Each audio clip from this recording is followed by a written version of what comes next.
प्रिय शिक्षा में साथियों, सादर नमस्कार।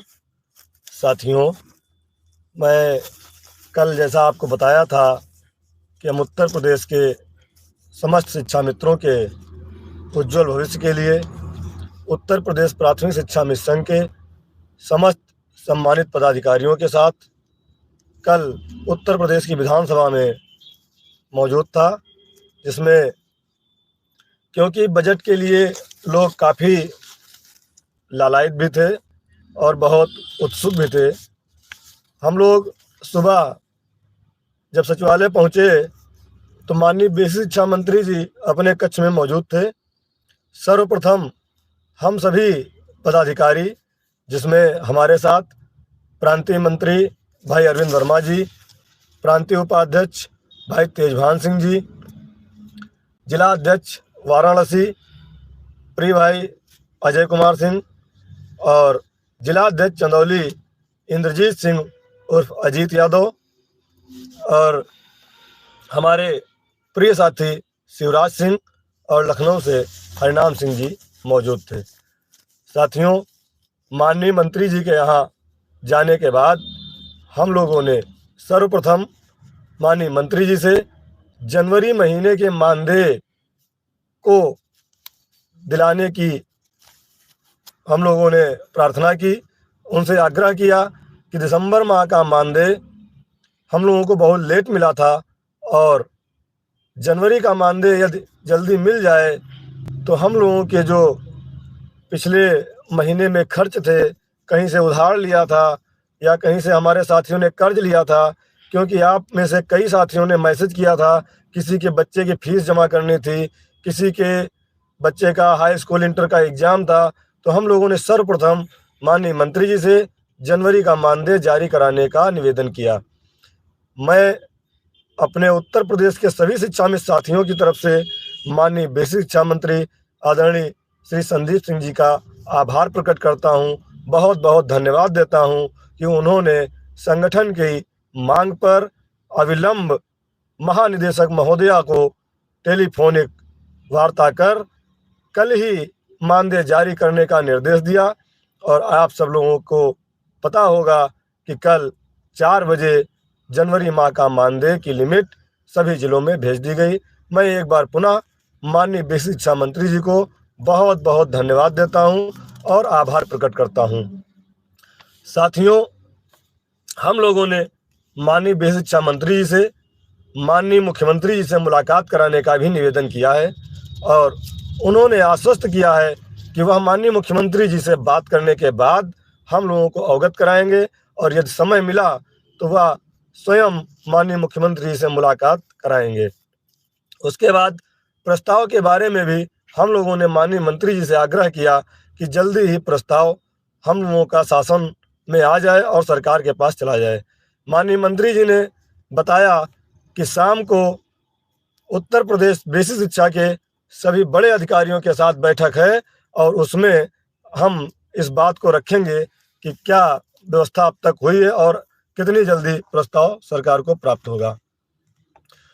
नमस्कार साथियों, स्वागत है आप सभी का आज की इस नई वीडियो में। ये वीडियो आप सभी शिक्षा मित्र साथियों के लिए बेहद ही महत्वपूर्ण होने वाली है। वर्तमान की कुछ खास खबरें आप सभी के मध्य में इस वीडियो के माध्यम से साझा करेंगे। सभी साथियों से एक अपील है, इस वीडियो को आप सभी अपने साथियों के मध्य में शेयर कर दें, वीडियो को पूरा देखें, चैनल को भी सब्सक्राइब कर लें।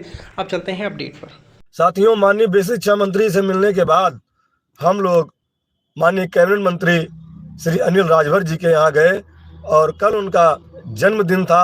हम लोगों ने उनके जन्मदिन के अवसर पर उनको बहुत बहुत बधाई दी, शुभकामनाएं दी। माननीय मंत्री जी ने केक काटकर सबको धन्यवाद दिया और सबको मिष्ठान वितरित किया। हम लोगों ने माननीय मंत्री अनिल राजभर जी से भी माननीय मुख्यमंत्री जी से मिलने के लिए आग्रह किया, क्योंकि पहले भी उन्होंने कहा था कि जैसे ही समय मिलेगा हम आप लोगों को माननीय मुख्यमंत्री से मिलवाएंगे। उन्होंने कहा कि मुझे याद है और माननीय मुख्यमंत्री जी से छोटी सी एक बात हुई थी, लेकिन अब पुनः एक बार बात करेंगे कि आप लोगों की मुलाकात जल्दी हो जाए।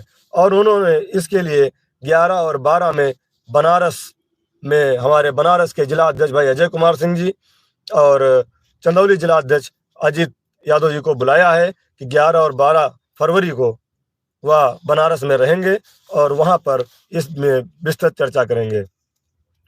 साथियों, कल के बजट को लेकर के हम देख रहे हैं कि कल से लेकर आज तक सोशल मीडिया और अखबार के माध्यम से, तमाम टेलीफोन के द्वारा आप लोगों के द्वारा जो निराशा प्रकट की जा रही है वह वाजिब है, लाजिम है।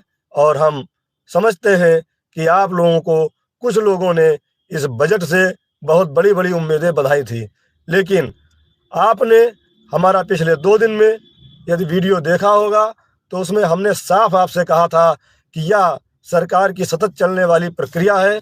इस बजट से और कैबिनेट बैठक से आप लोगों को कोई मतलब नहीं रखना चाहिए, क्योंकि हम जब बार बार आपसे बता रहे हैं, संगठन बता रहा है कि उत्तर प्रदेश बेसिक शिक्षा विभाग द्वारा आपके विषय में जो प्रस्ताव बनाया जा रहा है, जो प्रस्ताव तैयार किया जा रहा है, जब वह अभी तक शासन और सरकार तक नहीं पहुंचा है तो उस पर आपके विषय में विचार कैसे किया जाएगा।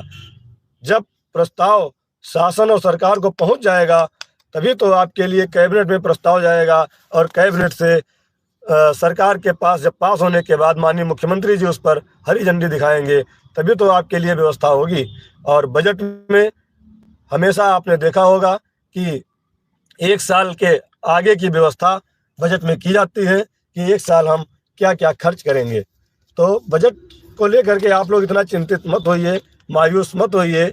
बजट में पूरे अगले साल के खर्च का ब्यौरा दिया गया है कि हम इतने लाख करोड़ से उत्तर प्रदेश की तस्वीर संवारेंगे। और उसमें आप लोग जानते हैं कि जब तक प्रस्ताव शासन और सरकार में नहीं जाएगा तब तक आपके लिए कोई व्यवस्था कैसे कर दी जाएगी।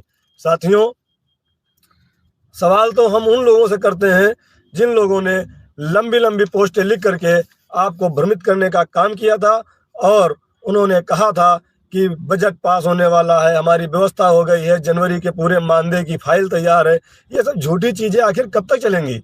इसका आकलन हम बार बार कहते हैं, आप लोग स्वयं करिए। किसने कहा था जनवरी की फाइल हमारी पूरी तैयार है, जनवरी का पूरा मानदेय मिलेगा? जब हमारी नियमावली में, शासनादेश में हमको 11 महीने का मानदेय मिलता है तो 11.5 महीने का कैसे हो जाएगा जब तक उसके लिए कैबिनेट डिसीजन नहीं होगा, सरकार पास नहीं करेगी, शासनादेश जारी नहीं होगा। जब तक पुरानी व्यवस्था चल रही है तब तक, नई व्यवस्था के लागू होने के पहले तक आपको वैसे ही व्यवस्था मिलेगी जो पूर्व में मिल रही है। हम लोगों को 11 महीने का मानदेय मिल रहा है जिसमें जनवरी में 15 दिन का और जून में 15 दिन का मिल रहा है। हम लोग प्रयास कर रहे हैं, हम लोगों ने अधिकारियों से मिल करके, माननीय मंत्री से मिल करके भी ये बात को रखा है कि हम लोगों को जनवरी का पूरा मानदेय दिया जाए और जून में 15 दिन की अलग से व्यवस्था की जाए। उसके लिए जब तक कोई व्यवस्था सरकार